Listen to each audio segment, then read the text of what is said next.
What's up, boys? The Dual Factor once again, another regional report, and this time it's going to be my regional report from Indianapolis, and this time I did play True Draco. It'll be the last time you can play a True Draco list with Masterpiece. My buddy Aldo told me that I should play it because I was originally going to play Goki, not Goki, but Spiral Nightmare, but I couldn't learn all the combos in time, especially with as much work it's been doing lately. And he said that there's no reason I shouldn't be able to top 8 an event with True Draco, and I ended up playing it. The deck is honestly really easy to pilot. The mirror match is easy if you open playable. For some reason, this deck's supposed to be really consistent.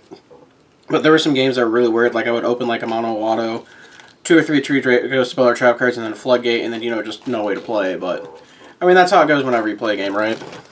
But anyway, I'll go ahead and get into the deck list. But before we start, I want to give shout-outs to my boy Aldo. He did get 3rd place at this regional. He was playing Pendulum FTK. He's going up to Milwaukee today as I'm recording this on a Sunday, so he might be able to have the opportunity where he goes back-to-back regional top 8s. That'd be really cool. Unfortunately, the list will be outdated if he decides to give it to me just because it was the last day of this ban list.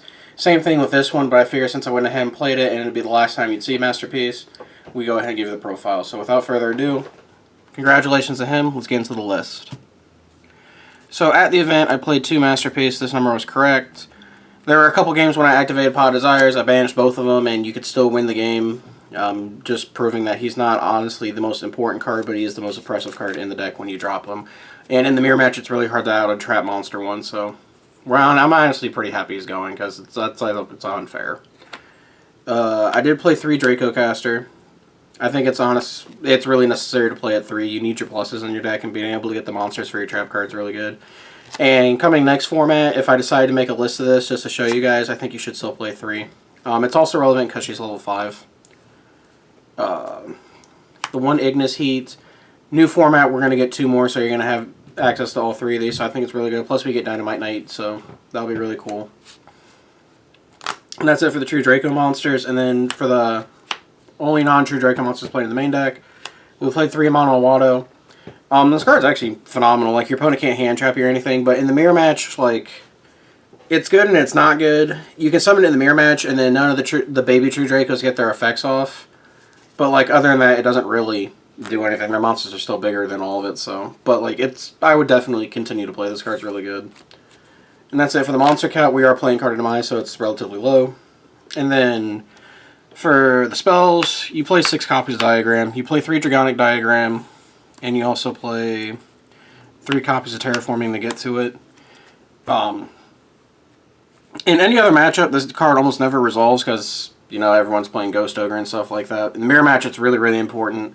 But it's kind of a pain because you'll end up playing it and then, like, neither one of you can run your opponent's monsters over by battle, so you have to start, like, tributing your trap cards away, and then Disciples becomes really important, so there's that for the field spells. And then for the True Draco spells, I played 3 copies of Heritage. Best card in the mirror match, easily. And then 3 copies of Disciple. You need to be able to recycle all your cards. You need to max out on these. These are your tribute fodder. They all have so many effects. Like, it's really necessary to play all these. So there's that. 3 copies of Card of Demise. There was a lot of times where I was out of cards and you top it, and it's unfair. 3 copies of Duality. I thought this was necessary to play at 3 and never really clogged. There's a lot of games I never opened any form of draw spell or search spell, and it was really frustrating. That's why I was really frustrated for most of the event, because there was 2 mirror matches I shouldn't have lost. Like, I really shouldn't have lost. But you open no monster to tribute with your stuff. You open no draw or search spells or anything. Like, it makes it really hard to win, especially when they open Duality, Demise, and this field spell. It makes it really hard. And then I played 2 Desires. I still don't know if this was correct. I'm a huge advocate of playing 3. I probably should have played 3. But for this event, I played 2. That's what was suggested to me, and it worked out fine. But like I said, I had a problem with seeing like actual draw spells and search spells, so I might bump it up to 3. I don't know. And then, what's supposedly the God card, Monarch Stormforth. I only ever saw it twice, and I only ever got to use it once, because the first time I saw it was in the mirror match.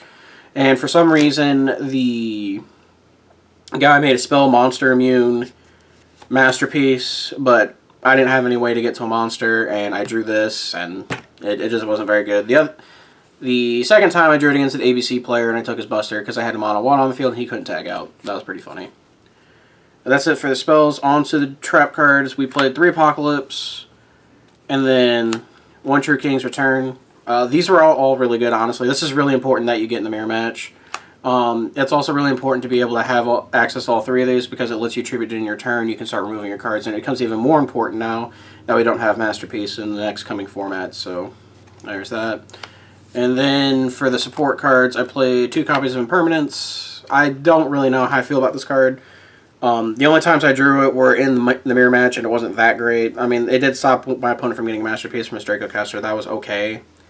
But like the other matchups, like I played 2 ABC, a Mech Knight Invoked, and a Zombie player, and I never saw this against any of them, so I don't know if it was that great or not. 2 Anti-Spell, and 2 Rivalry. There was, at some points, where before the event even started, in the brief testing that I did, I wanted to do no Anti-Spell and just 3 Rivalry, but Akeem and Aldo both told me that he thought Anti-Spell was really important to have in the deck because it was such an impressive card against every other matchup.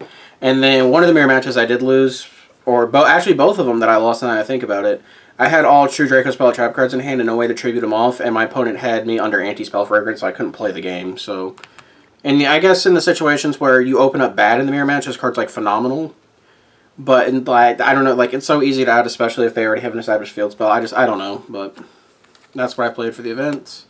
And then the one of Skill Drain. So it was a little bit of a change for me this event. I did actually play a 41 card deck, but hey, whatever. And then I also did play an extra deck because I didn't think the Monarch's Rip was a very good card. So on to the actual synchros that you can make, but I never did, were Boxia, Scarlet, and Cypher and Lord Omega. In all honesty, I was looking at a lot of deck lists, and I started with Team Samurai X because he's the only person who really plays this deck religiously. And then if you look at a lot of the events and stuff like that, a lot of people are actually copying his synchro choices. So I went ahead and went with those. Omega coincidentally was actually really good because it ended up becoming a Cherries target too. These 2 are just there if I needed them, so there's that. This was suggested by Aldo to play Wind Up Arsenals in Mayo because you could use it to blow up back rows in certain matchups. But a lot of people are playing Waking the Dragon, so I kind of steered away from popping at back rows. But games 1, the card was really good, but I never made it, so. And then you had Volcasaurus, Gaia Dragon. It should be noted that in this entire event that I never made any of these cards, but they were there if I needed them. But those are for those that I could actually make. And then for the absurd amount of Cherries targets that I have, for the Fuse monsters, I had Starving Venom, Invoked Makaba, and ABC Dragon Buster. Both ABC matches, I cherried the Dragon Busters out of their deck. The one kid hit me with Pot of Acquisitive, and that was insane, but the other guy just blew him out with this one, so there's that. Let's also note the 3 losses I had this event were 2 in the mirror match and 1 ABC player, but that ABC player drew the fucking stones against me. The last XYZ we have for the Cherries target was totally awesome, just in case we might see Paleo, but it never happened. And then I played a lot of Link monsters for Cherries target. So I played Double Helix, Icehold, Electromite, Firewall, and Borolo Dragon. Just in case I ran into any matchups, I played any of these cards. But unfortunately, I didn't run into anyone other than maybe the ABC player, but was never in a position to make Borolo because I was already winning the match. So there's that. And then on to the side deck real quick. I did play 3 copies of Cherries. I thought this card was a really solid choice for a deck like this, just because it makes all the matchups that are really easy for you anyway. It just makes them a blowout when you draw this card. 2 copies of Winged Dragon Sphere Mode. In all honesty, I probably would have been better, especially since I played so many mirror matches. I would have just played a Kaiju, but I thought this was really good to break Pendulum boards, but I never played Pendulum. The one of Raigeki I thought it was important enough to play in this. And then we played 3 evenly matched, the Draco Killer. It also blows that Altergeist too, so there's that. 3 red Rebro. This is the God card in the mirror match. It's also really good against Altergeist, but I never played Altergeist. I did a lot of testing against it though. But like against like the mirror and stuff like that, this is the God card. And then I also played 3 copies of Imperial Ironwall, so I don't personally get blown out by evenly matched myself. Also, it's a continuous trap card that you can manage with Masterpiece. It's not going to be that relevant anymore, but hey. There was some synergy there when they finally out it. And then it also stops Invoked Mech Knight and Infernoid if we randomly saw that matchup, but we didn't. But that was my Indianapolis regional report for True Draco for the last time I'll be able to play this list. If you guys want to see an updated list of this deck, especially with the new ban list coming up, I'd be more than happy to do one for you. Always remember to leave a like, comment, subscribe. And we will catch you guys in the next video. Later.